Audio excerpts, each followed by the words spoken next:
Here at Alpha Male 2.0, I talk a lot about having a mission, a life mission. A few sentences that define why you live, why you get up in the morning, why you exist, why you work, why do you experience the things you experience. Something greater than yourself, a greater meaning, greater than all of your goals. And in this video, I'm going to answer most of the questions I get regarding formulating your mission because I get a lot of them.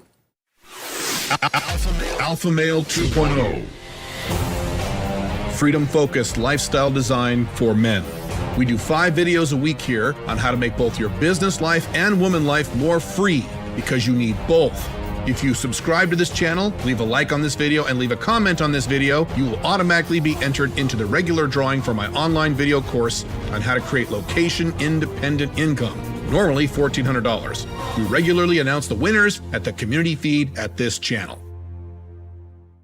Your life mission. Now, first off, I would highly, strongly recommend you go to alphamalebook.com if you haven't already read The Unchained Man and get a copy of that book. It's $7. It's 440 pages long. I have an entire chapter on how to formulate your mission, and I show examples, templates. I go through a lot of techniques. I strongly, strongly recommend you do that. Any one of you can afford $7. Don't give me the excuse you can't afford that. It's the cheapest thing I offer. Go get that if you haven't read it yet. Now, after doing that, a lot of guys ask some questions, and I'm going to answer these questions as best I can in this video, because setting up your own mission, defining your life mission is hard. It's hard. It's difficult. As a matter of fact, one of the most difficult things an Alpha Male 2.0 has to do. And the good news is everything gets easier from there, because once you have a solid mission, defining your life plan, defining your vision, defining your goals, defining what you want for your woman life, what you want for your travel life if you have one, defining what you want for your business life, your financial life, all that becomes so much easier because you've already defined your mission. That's what a mission does. A mission also prevents you from fucking up. As I've written about and had videos about in the past of guys who live their lives for a certain way in their 20s or 30s and then reach a point and they suddenly do a switch. You don't want to do that. And if you have a mission, which is a long-term plan, 25, 35, 45 years plus, you're less likely to do that because you have a guiding principle on your entire life rather than right now in your 30s or right now in your 20s or right now that you're 45 and just got divorced, which is a temporary transitional period. First thing I will say about mission, and I didn't write this in the book, this is kind of new content. And I've mentioned this, I think, on 1 or 2 videos prior to this, but this is the official video where I'm stating this. If you have trouble defining your life mission and you're under the age of 30, you can skip it. You don't have to do it. If you've been working, now obviously I didn't say you don't need a mission. I said if you're under the age of 30, if you're 29 or under, and you've been working on your mission, and you just keep hitting roadblock after roadblock and nothing resonates with you, then put it on pause until you're 30. Don't worry about it anymore. It is extremely difficult for most men, myself included, when I was in my 20s, most men in their 20s, to define the meaning of their greater lives. It's hard. Frankly, to be honest, I believe that most men really don't find themselves completely until they're early to mid 30s anyway. There are exceptions to that, but that's kind of generally what I see. That was certainly me. I didn't have my mission clarified and my life meaning clarified until I was about 32 years old. I was successful in my 20s. I did a lot of things right in my 20s, 1 or 2 things wrong in my 20s. So I'm not saying I didn't get anything done in my 20s, but in terms of my overall life picture and what I wanted for my life, yeah, I didn't have that defined until my early 30s. So you guys in your 20s, try to define a mission, go through that chapter and develop a mission as best you can. But if you just keep hitting it and hitting it and hitting it and hitting it and get nowhere, you're okay. Pause to your 30. When you're 30 or 31, go back and revisit that. Now, the opposite is also true. You guys who are over 30, no excuses. You need to develop a mission. And I get some emails from some of you guys over 30 who are having trouble with this. You need to figure this out. You need to figure out what your life mission is when you're over 30, or else you run the... Matter of fact, guys in their 30s are at the strongest risk for fucking up their lives by going down the wrong paths. Because what happens with most guys in their 30s, that's when they settle down. That's when they get married. That's when they start cranking out kids, statistically. Very, very dangerous if you have not sat down and thought through the bulk of your life when you start moving in with women and having kids and all that crazy shit. You start getting religious. Very, very dangerous. Most guys in their 20s aren't doing this. Guys in their 30s certainly do this. So very, very important for you in your 30s to develop that mission. If you're having trouble developing your mission, you need to give it time.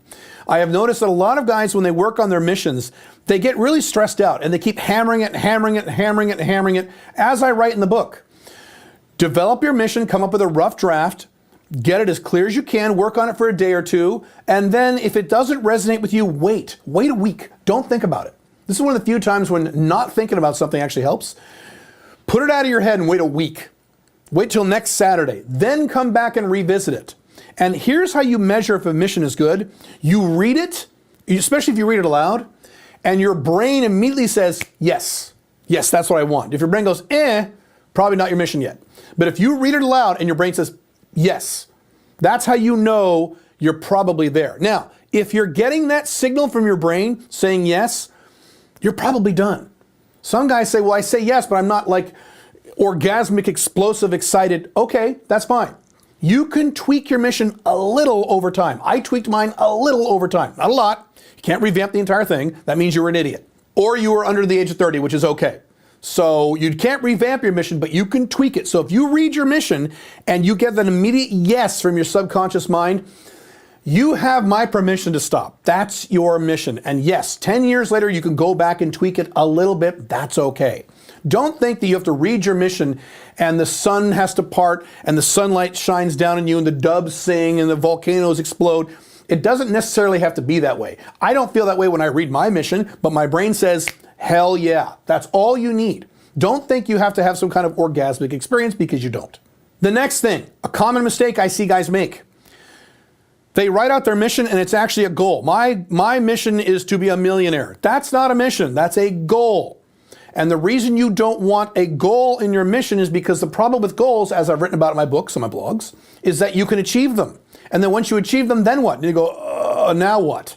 You don't want to have that problem, particularly in your 30s. Certainly not in your 40s or 50s. But certainly in your 30s, you do not want that problem of you focus on a goal, you finally hit that goal, and then you wake up one day and say, well, now what? That is what a mission prevents. A mission should not be achievable. In other words, you don't want something in your mission that you can actually achieve on a certain date and it's done. So part of my mission is to help maintain a network of 1 million alpha male 2.0s. It's not to get to 1 million alpha male 2.0s. That's a goal. That's different. My mission, part of it, is to maintain and continue to help 1 million alpha male 2.0. See the difference? I can never achieve that. That's an ongoing thing that goes on forever until I die or until I decide to retire or what have you, which I never will. You see the difference? Very clear. So you can use that in the verbiage.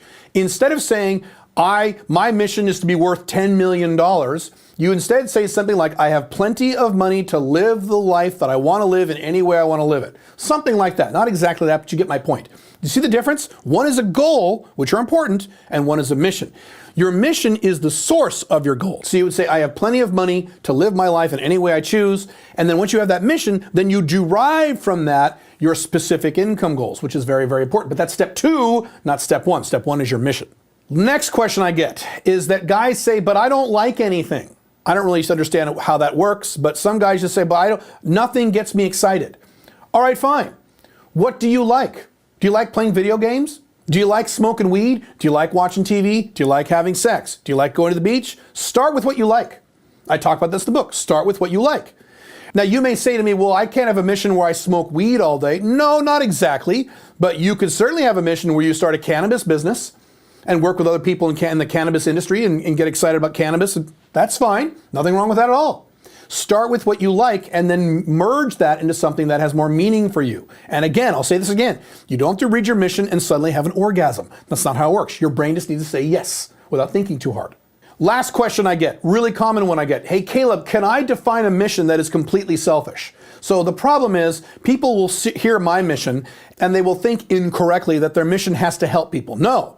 If your goal in life is to make a lot of money and have sex with hundreds of women on your yacht while shooting a machine gun in the air, and that's really what brings you long-term value in your life, I question that. But if that's how you are and that's what you want, that's fine. Your mission can be as selfish as you want. Don't think for a minute that your mission has to be, I want to go to Africa to help poor children. If that's what you want, fucking do that. That's great. But if you don't want to do that, if it's 100% selfish, that is fine. Your mission belongs to you and no one else. No one's going to see your mission unless you email it in and show me. No one's going to see it. No one's going to judge you. It's just you. Who has to know? Nobody. So make sure that your mission resonates with you. You read the mission and your brain says yes. Now, if you have a totally selfish mission and you read the mission and your brain goes, well, then maybe you don't want a completely selfish mission. Maybe that's not really what you want. But if you read that mission totally selfish and your brain goes, fuck yeah, great, that's fine. Especially if you're over the age of 30, because another advantage of waiting to your 30 is you get over a lot of the financial shit, because guys in their 20s think about, Ferraris and Lamborghinis and girls with big tits and things like that. You get into the deeper stuff as you hit your 30s. So be aware, by the way, you young guys, if you define a mission that's all about money and chicks, and that's all it's about, and you're in your 20s, be aware that's probably not your real mission. That's probably not your lifelong source of value. I don't think you'll be super into that when you're 52. Maybe you will be, maybe you're an exception, but I doubt it. If you need more help with this, I talk about mission a lot at the SMIC program. That is my monthly coaching and audio training program. You can go to joinsmic.com. I will see you in the next video.